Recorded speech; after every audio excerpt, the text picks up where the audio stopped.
Welcome to The Human Variable. I'm your host, Divya. This is a space where we explore the inner patterns that shape how we show up within ourselves, how we relate and collaborate in teams, how we navigate dynamics in groups and families, how we lead and influence in organizations, and how all of this ripples outwards into our communities. Each episode, we take one human variable, one pattern that makes our behavior so complex and so fascinating, and explore it through research, lived experience, and conversations with people who work closely with human behavior. Because being human is complex, and we're all still learning. Welcome back to The Human Variable. It's such a pleasure and honestly an honor to have Dr. Tatwamasi Dixit with us today.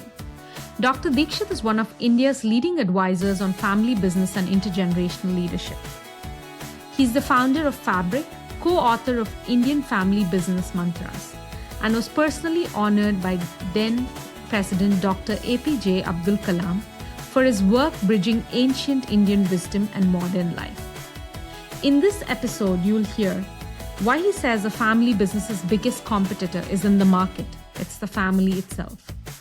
His 4-stage framework for how a family tension escalates into what we see in media today. India versus the West, the hierarchy, consensus, and why voting rarely works in Indian family businesses. Why he tells the next-gen leaders to sell and not tell. The prenup problem, and why bringing a professional CEO the Western way can backfire in India. One piece of advice he gives every Indian family business, and it's not something you'd expect. Let's get into it. Hello, everyone. Today here with us, we have Dr. Tatwamasi Dixit. He is one of India's leading advisors in family business and intergenerational leadership work that he does. Really happy to have him here today. Welcome, sir. Thank you so much. So before we get in to our talk about Indian family businesses, your name is very fascinating. Could you tell us a little bit about the meaning of your name? Sure. This name was given to me by my father. Many people ask me, did you name yourself this new name? It's actually given by my father. He was a Vedantic scholar. I was born and brought up in Varanasi, which is a spiritual center of the world. And the meaning of this name is that thou art. Basically, it talks about there is no difference between an individual consciousness and the collective consciousness. It's all one. The Jivatma and Paramatma are one. So it talks about the oneness. It talks about the collectiveness. And every time I hear my name, whenever anyone calls me, it reminds me of this oneness. So because in this universe, everything is interconnected and interwoven and everything is one. It's one universe, one divine, one consciousness. And we all are part of that super consciousness. Thank you for sharing that. I thought we'd start with this because it's so profound and very connected to our culture. I was also wondering, did you sort of bring yourself into this field? Did the name already sow the seed? Your work is at the intersection of modernity and tradition and Vedic principles. How did you find this field, or how did it find you, maybe? So first, I did not find this field. The field found me. While growing up, I was surrounded by multiple family businesses because India is a ground of family business for thousands of years. And because we are a family-based ecosystem, we are a family-based economy, we are a family-based culture, and family is at the foundation level embedded in our ecosystem. Right. And if you look at in the world, especially in India, what happens is the vocation what you choose. What your father was doing, you enter into that vocation. The concept of working for somebody or taking up an employment was not the culture thousands of years back. If you are a carpenter, your son is a carpenter. If you are a teacher, your son is a teacher. If you are a barber, your son is a barber. So our ecosystem, which we call it as a varnashrama dharma, which has been coming from your lineage, you always enter and work in that space. So by that nature, I was following the vocation of my father. What he was doing, in a way, it was a family business. And subsequently, when I came into the corporate world, I realized that every business around me is run by family. And world over, about 70% of businesses are run by families, and it contributes to world's 75% of GDP all over the world. Give or take, if you look at our country like India or many parts of Europe and Brazil, etc., where the percentage of the family business is even more. So it's significantly contributes to world's economy. I would call it as a backbone of any country's economy is family business. I always wanted to contribute in a very big way to the world because I have a very rich culture and a rich education background in terms of studying Vedic literature. I always wanted to take the essence from the Vedic literature and spread across in different parts of the world. So, family business happened to be a natural platform through which the knowledge can proliferate because the Vedas talk about four core dimensions called dharma. It's called purushartha. What is the key objective of anyone's life? If dharma, artha, kama, and moksha. So, dharma means righteous, ethical way of existence. Artha is wealth. Kama is all your aspirations, desires. Moksha is salvation. If you look at the amalgamation of these four dimensions, I found only in family business it exists. It does not exist in any other platform. Family represents the dharma, and the wealth what you create through business, it represents artha. Business itself is a fulfillment of your aspiration and ambition. And moksha is when you contribute whatever you are earning back to society in a big way. Because especially in Indian run family business, philanthropy is an embedded phenomena. Right. So I always found these four dimensions, four objectives of life amalgamate in family business. So the family business found me. And it's very interesting how you reframed it as in our culture, family becomes the basic unit, right? It's unlike in the West or in other countries where individual becomes the basic unit. So I think that's powerful to acknowledge about our culture. And as you were talking, I think as someone who's been in this field, who studied Vedic literature and wants to bring this to the world of family businesses, what are some of the patterns or truths that you notice about families as an expert and as an outsider? The first one I would say is that family businesses think from a generational perspective. So it is not just they are thinking of themselves alone. So they look at where they have inherited the business from, and they look at how would they like to pass on the business to the next generation. So it's a generational story which goes inside their mind. Number one. Number two, there is a sense of stewardship, servant leaders, where they have to selflessly contribute to the total ecosystem, where they are not just looking for how am I going to benefit from it. Right. So I am just a sheer custodian. So in spirituality, there's a concept called I am just an instrument through which this whole stuff is manifesting. So this is very significant in family business, where you are a pure instrument for contribution. So the sense of stewardness is very, very high. It always looks at a long term, any decision they make. It's never from quarter to quarter. I have a famous saying in family business space. In family business, 25 years is one quarter. So whatever you are doing, you are looking at it from 100-year perspective. When I work with many of my large clients, we are doing a visioning exercise for 100 years. In today's world, where people say that people used to do envisioning for business plans for 5 years. Now, these business plans are irrelevant. You cannot do it for 5 years. The strat plan. You have to end doing a strat plan for 3 years or even 1 year. That's how the Right. world has become volatile. Yeah. But from a family business dimension, you can still have a capacity to look at next 100 years as to how you can design it, how you can plan it. And it's a collective ecosystem. It's not I and you based ecosystem. It's a us based ecosystem. The family Right. business is so unique that it always captures the us.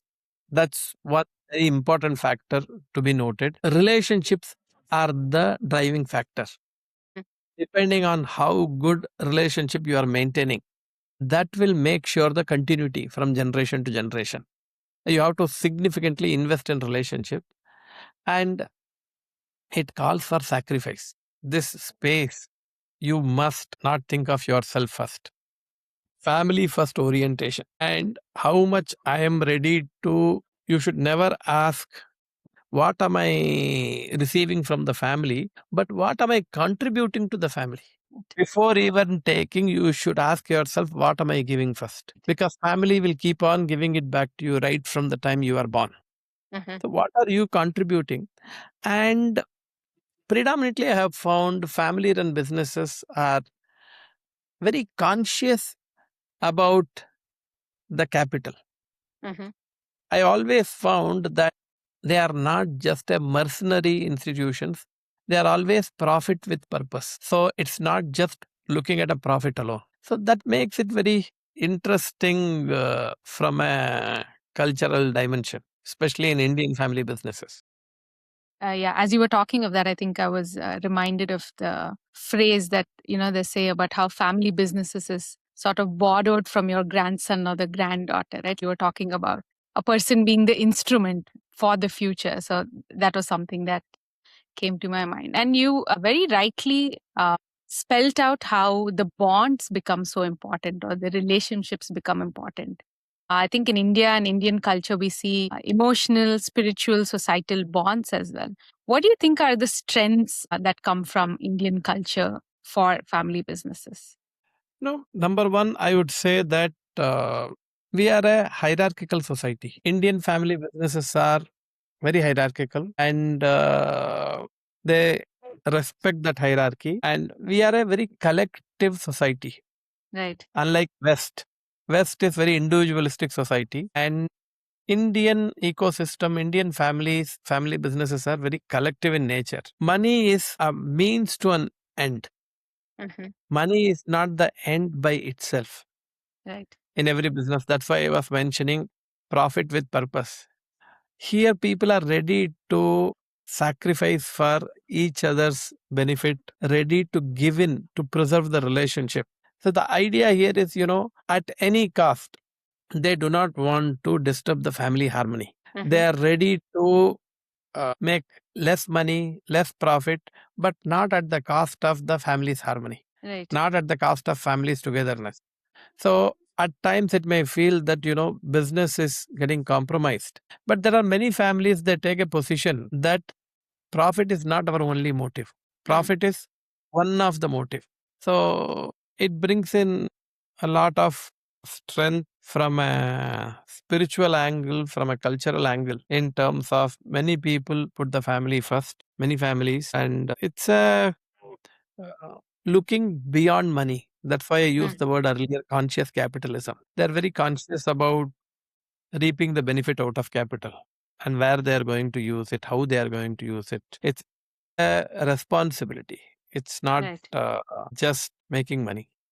Right. Right. And while you were talking of that, there were some things that came up. There are a lot of cultural differences, right?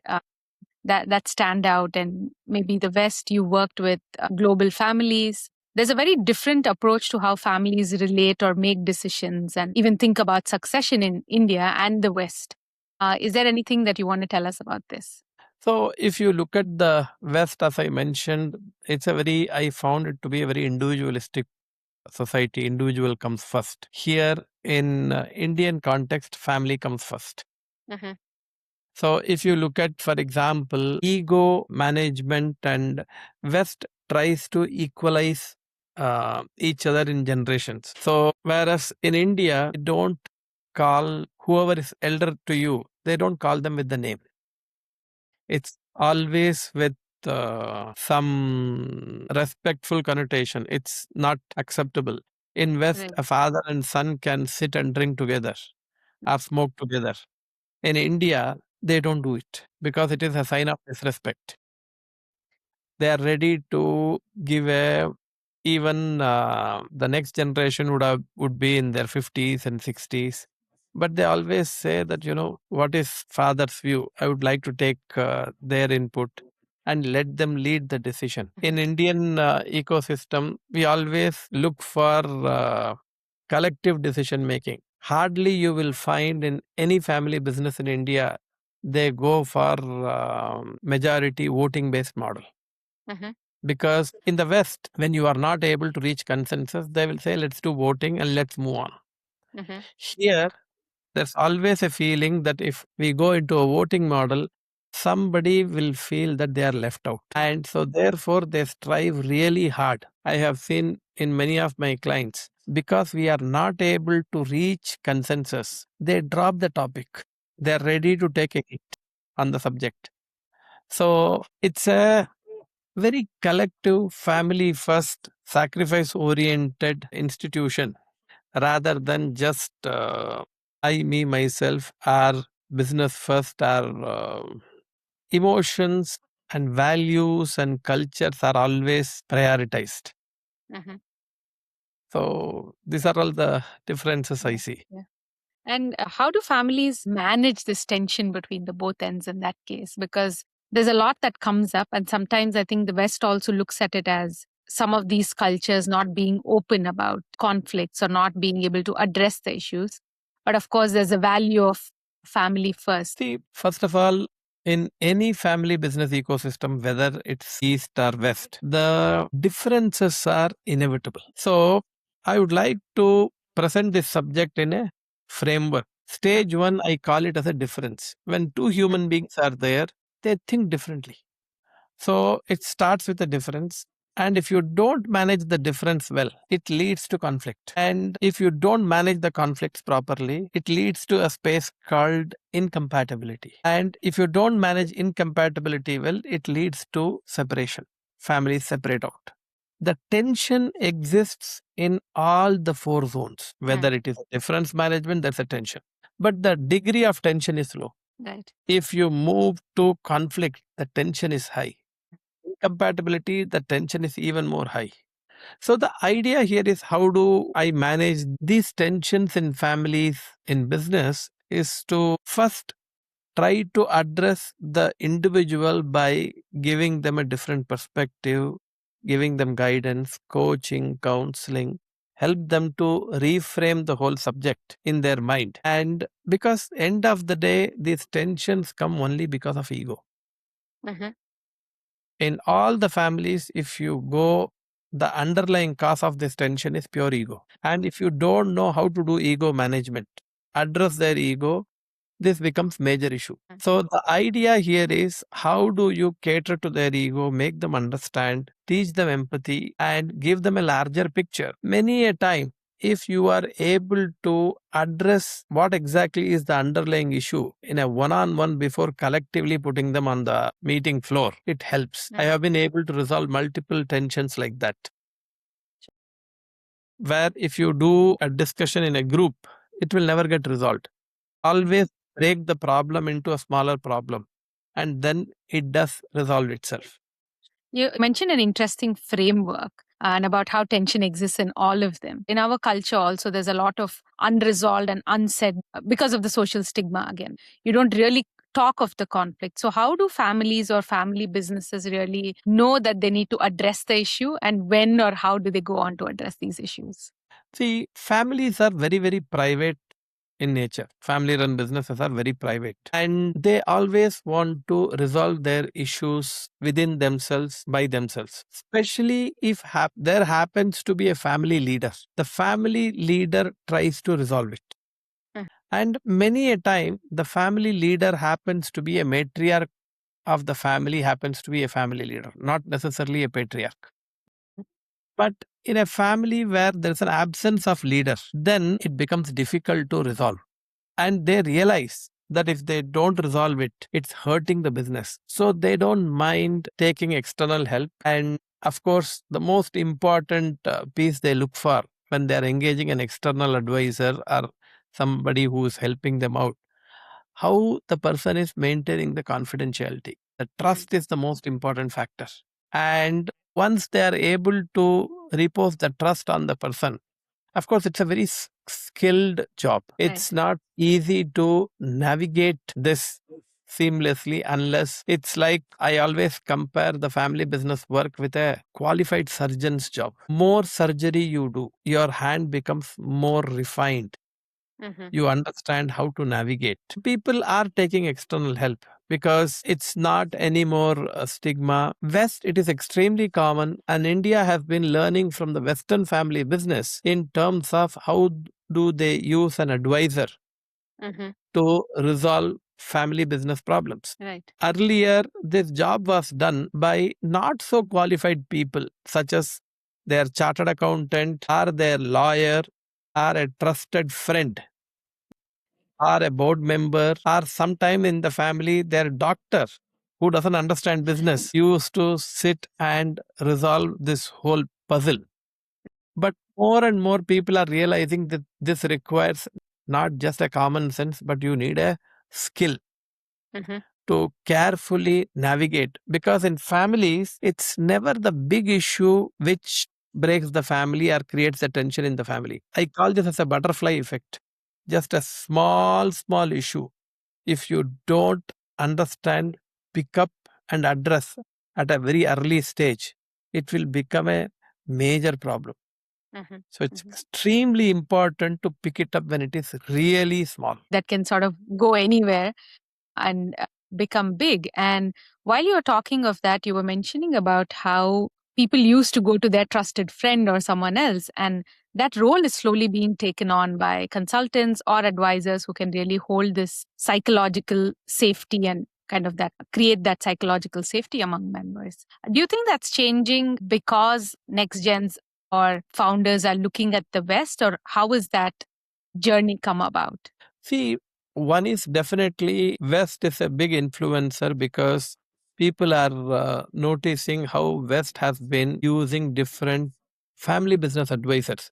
See, today there are classified specialist family business advisors who exist. Now, while I have been working with multiple families, to be a excellent family business advisors, just knowing psychology is not good enough. You must have a great understanding of legality.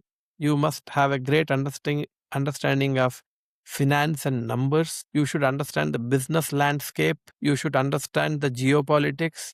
You should understand anything and everything which impacts the family and business. If you don't have a holistic understanding, you will not be able to solve the problem.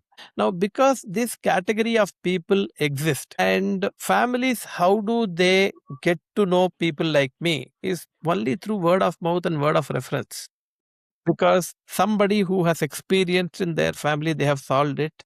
They go to some other, then they ask around. And it is gaining a big momentum because people want to solve the problem. Even forget about just family business. Any mental issues, mental health was a taboo in India for a long time.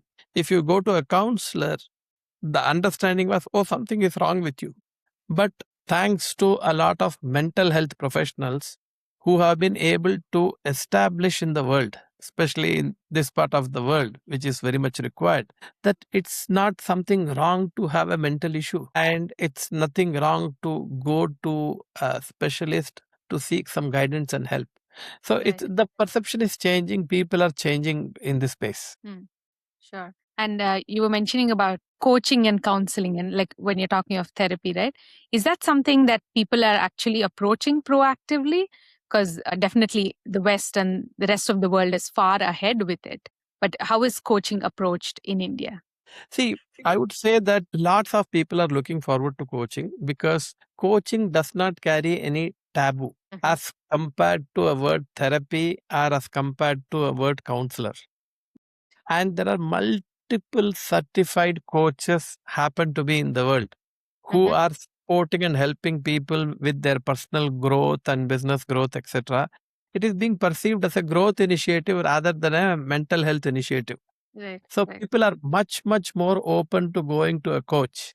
It's nice how you mention about how people are okay to mention they have a coach, right? And that's also changing, I think, in some of the podcasts like Nikhil Kamat's podcasts or other ones as well. They're okay mentioning I'm seeking therapy or this is what I'm doing, and that's so important to change this as well, right? The way we view things. And I know we've spoken a lot about in India. There's a lot of reference about how the next gen now does not have the entrepreneurial fire like the previous generations. So, what's your opinion on this? See, definitely when next generation is exposed to a Western education, they do bring in fresh perspective. And in many family businesses, you have a lot of employees who have been with you for ages and they are not, they may not be that much educated. Now there has been we are living in a new world where AI has been disrupting things right, left, and center. And understanding AI itself is so unique for family members. Older generation may not be that tech savvy, but I'm seeing there are two kinds of families operating in this space. One, I would call it as a progressive family where they are seeing this as an opportunity where next generation is bringing in technology, new perspective, changes in the ecosystem, where the previous generation is learning from them and slowly onboarding their old professionals to adapt to this ecosystem. So I call this as a progressive family business. On the contrary, there are other families who show a lot of resistance to these new ideas. They do not want to listen to the younger generation. They say, what do you know? You have just studied and you have come in. I have been in this business, running this business successfully. I have made a lot of money, lots of success. And without knowing anything, you want to jump in and start changing things. It won't work. So this conflict and tension do exist. And the next generation feels the systems, processes, the methodology. Many of the old entrepreneurs, the founders, they still are making gut feel based decision making. Whereas the next generation is talking about let's use data driven decision making. It's going beyond just data. They are getting into a space called, let's use next gen AI to do a simulation and do multiple modeling, agentic AI, and throw the agent to come up with a model. And from there, look at multiple scenario and then take the decision. This is very interesting. There's two different perspectives. It's a evolving space, but there's a perpetual tension where they are able to, instead of competing with each other, if they start collaborating with each other, they are able to grow better. But there are very few families who are getting into a collaboration mode. Most of them are in a competing mode. So this is going to take some more time before this intergenerational tension settles down. And I always tell family run businesses, their competition is not from outside. Their competition is from within.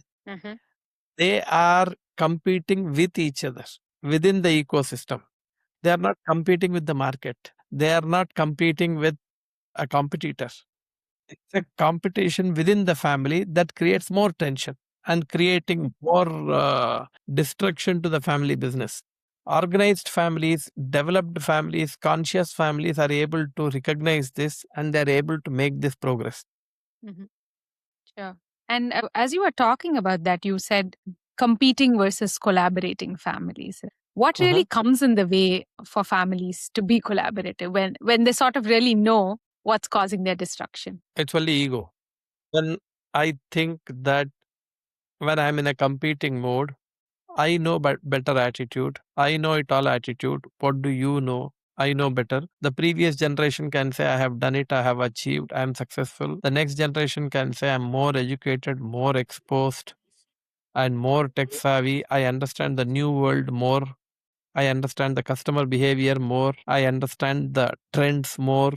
Things are changing. And you are going to get washed out if you don't adapt. If you are not going to get digitally savvy, you are going to get washed out. Right. But it's so difficult to take that, right? Like when, let's say it's me or it's you, we're all in different kinds of family businesses ourselves. To hear that and say it's your ego coming in the way, while it's a very simplified concept, it's something that's big to tackle. Do you have any framework or the way in which you work with clients when you see something like this? Any process that you follow? So it's, of course, the only way to handle this ego is to educate them in a very gentle way by not challenging their ego. If I always tell the next generation, never tell your previous generation. Always try to sell it to your previous generation. Your biggest customer, your biggest stakeholder is your previous generation. If you are not able to sell the story to them, how are you going to sell the whole work, whatever you are doing, to all your customers? So your core customer is your father, your uncles, previous generation, generation one, if you are generation, next generation. So the idea here is,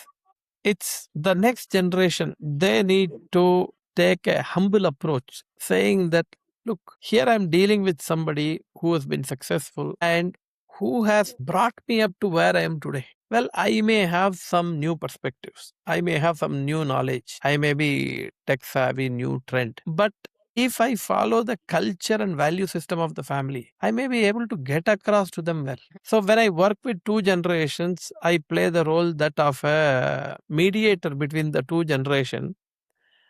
While I teach the younger generation to take a selling approach, and when you sell it to the previous generation, I have often seen they buy it. But when you tell them, there's always a resistance. However, many younger generation, they don't want to sell because they have also got their own ego. So in that case, what I do, I don't allow them to sell themselves. I sell on behalf of them to the previous generation, saying that this is what your next generation means. Right. Try to understand it from this perspective. And it works. So you asked me a tool, a framework to manage the ego. It's always sell, don't tell. Yeah. If you sell, you will be always be heard. And it's every human being in this world should have one skill, which I call it as a selling skill. You have to sell yourself. You have to sell your services. Sure. Right from, if you are a student, you have to sell your story to your teacher. Yeah. Why a student, right? Like I see my 1.5-year-old, he's very adamant when he wants something. So yeah, I recognize how that skill is so important. Just switching gears a little bit. While there's so much skill that's required to navigate this intergenerational conflict or that space, there's also a lot of, I would say, things told about how the next gen does not want to take up this responsibility or they're not interested in it. But that's also coming because of a lot of factors in the environment and in the way they've been brought up. Do you have any opinion on that? See, depending on how you bring up your next generation, if you mollycoddle them, if you have fed them enough, you are responsible for killing the hunger in them. They don't have an hunter orientation. And many of them are being brought up without, they are not being allowed to take any risk. They are being provided for. They are being completely well taken care of.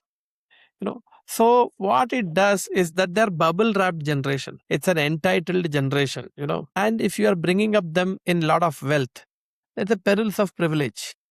It's always a challenge in terms of getting them to see why I should work, because money is not going to be the motivation for them. Unless you are able to get them a solid purpose, because they don't want to work for money. You have to give them a compelling reason as to why it should motivate them to work. It's not an easy job at all. However, there are few families who have been successful. I always say that your induction for the next gen starts not when they have completed their undergrad or postgrad. If you wake up, then it's too late. The induction starts when they're 5-year-old. You have to get them to visit your factory, teach them what are we doing, why are we doing, what are we doing, have a conversation on the dinner table. when they are young. So that way what happens, they see how you have been running the business, they hear the conversation. So it goes into their bloodstream. There has to be a structured process of building a fire within the belly. Otherwise, you will see if they are uh, born and brought up in wealth, slowly the next generation don't have a strong purpose to be in business or run the business. They just want to enjoy the fruits of the business. So you need to be very careful in terms of what are you preparing them for? Are you preparing them to be owner managers or owner investors? Which is also okay. If you want them to be just an owner investor, build an organization which is not going to be run by them, which is not where they are not going to be dependent on them. That kind of a position one need to take. And that helps. Yeah. So you are able to also see in terms of what kind of value system through which you are going to bring them up. Say, for example, if you are going on a holiday, there used to be a concept in the past that children always fly economy, whereas parents flew business class. Now the trend has been changing in a big way. The children are also flying business class. So right from childhood, you are bringing them up with a higher comfort. I know many families where the next generation on their own, using the points, they upgrade them to first class when they are traveling. So because business classes, they feel not so comfortable. Not enough. Not enough. Yeah. So depends on whether your next generation is a consumer or a contributor. Depending on what have you created. Have you created a generation of consumers who are consuming power, who are consuming money, who are consuming comfort, or you have created contributors? And this journey begins when they are 5 years old and practicing tough love. Do you have a heart to put them in economy class? Right. For a 12-hour flight, 18-hour flight.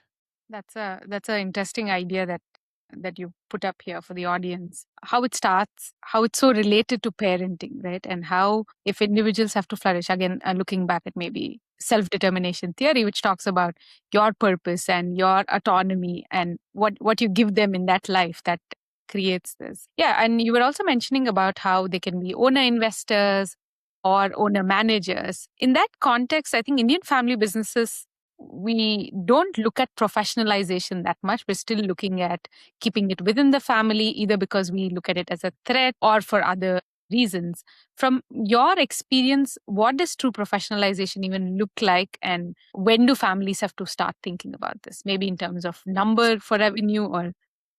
So the business has become bigger and more complex. That is one scenario. Second scenario is where the family has decided to transition from owner manager to owner strategist or an owner investor, where they don't want to be sitting and driving the operations. Or the third reason is there is not enough competence in the next generation. Because to run a business, to sit and run a business like a CEO, you must have certain competence. And not just competence, but also great degree of discipline. Many a time, till few years back, families, family run businesses, next generation, they were asked to go and work outside for a couple of years before joining the family business. Now that is diminishing in a big way because they don't want to go and work outside. Working outside was never about to learn a job. Working outside was always about learning a good discipline, showing up on time in office, working till late hours. Whereas in your family business, you can come in whenever you want to come in, you can go out whenever you want to go out. And if the next generation is not competent enough, you have no choice but to professionalize. You have to bring in professionals. Otherwise, the business will take a hit. Under these three scenarios, I see that professionalization is coming into picture in a big way. And the people are ready to find good professionals, make them CEO and take a back seat. When the owner decides to step back, right? when the owner decides they want to take a strategist role. In Indian culture, I think I would say it's not very common for us to take the hands off, because the founders or that generation has always been getting their hands dirty and leading it that way. They find it very difficult to do this. Do you have any thoughts on that? Yeah, because why they find it difficult to do, because they, especially in Indian context, they don't have any other alternate vocation. They don't have any hobby. They don't do anything which is going to keep them occupied otherwise. Whereas in the Western world, if you notice, most of the businessmen have their own hobby. They have an alternate vocation. So that brings in a challenge in terms of, if I'm going to take a back seat, I'm still young, I'm still 55, so much of energy, I'm 60, I have so much of energy. What do I do from morning till night? My CEO is taking care of everything. So that becomes a challenge as to how do I keep myself occupied. I'm not used to just enjoying. I'm not just used to taking holidays. I feel incomplete because in India, we are always born and brought up with a philosophy that you have to work hard. And if I don't work hard, if I don't work at all, I feel there is something missing. There's an emptiness in me. Yeah. So while they bring in a professional, but the professional always struggles to share the power with the promoter. They don't want to let go. They try, but it is not possible. It's not easy. In the best case scenario, it's at least a co-working model where the divide and the boundaries are never clear. Always they're stepping on each other's toes and bringing in a stress into the ecosystem and so on and so forth. It's always challenging.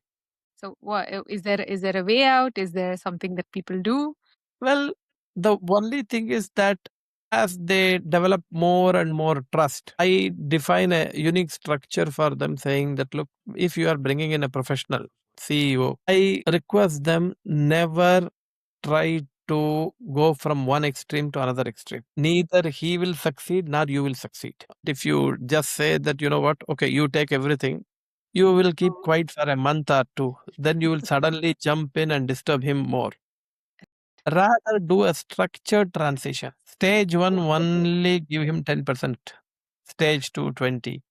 Increase it over a period of time. That way it is sustainable. And when the professionals are coming into family business, I coach them saying that, look, don't be in a rush to pull and take over. Allow them to slowly hand it over to you. That way it is sustainable, it will work. You will be able to succeed, they will be able to succeed. It's a partnership between promoters and professionals. If a promoter is coming with an orientation saying that I'm going to take a full backseat, you run everything. Our professional comes, unless you give me entire autonomy, I'm not joining you. It won't work. And I have seen in multiple cases when the professional comes in with a full autonomy demand and emotionally they end up giving, but after a few months, it all goes back.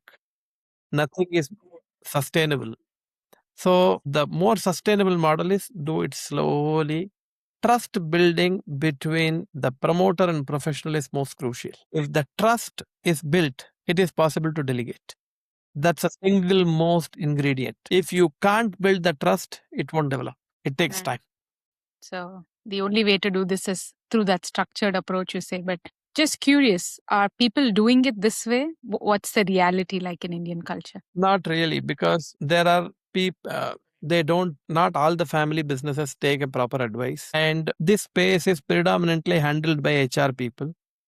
And HR advisors do not have a full understanding of family business dynamics. So this is more, and most of the headhunters who bring in people, they neither have a full understanding of how to structure. They just bring in somebody, plug, and they disappear. Just to fix that problem and go. And they don't understand that system. They don't understand the system. It's always a problem. It's not easy at all. This space is quite a challenging space. And many of them, the professional, after coming in, they are struggling. And professionals also want to do, while they are entering, they are discussing about a golden handshake model right in the beginning. If for some reason, if it doesn't go well, you have to lock in the 3 years compensation. If you throw me out in 6 months, you better pay me for next 3 years. These kind of conversations are taking place, which I feel it's extremely unhealthy, because the moment you start these conversations, the promoters are starting with a sense of distrust with you, that, oh, you And the are tension is just built, right? It's not helping ease in. absolutely. I compare this with the prenup agreement in the Western world. Prenup is quite prevalent and legally tenable. In Indian context, prenup is not a legally accepted norm. So when you are starting a relationship with a prenup, the tension has already come in. Yeah. Very different ways of looking at it. That is true. That's the new world we are living in. Yeah. Yeah. And I know through our conversations, we mentioned about some families who do it well, who don't do it well. Is there any particular size or particular kind of families that should seek help? Or who are your normal clients?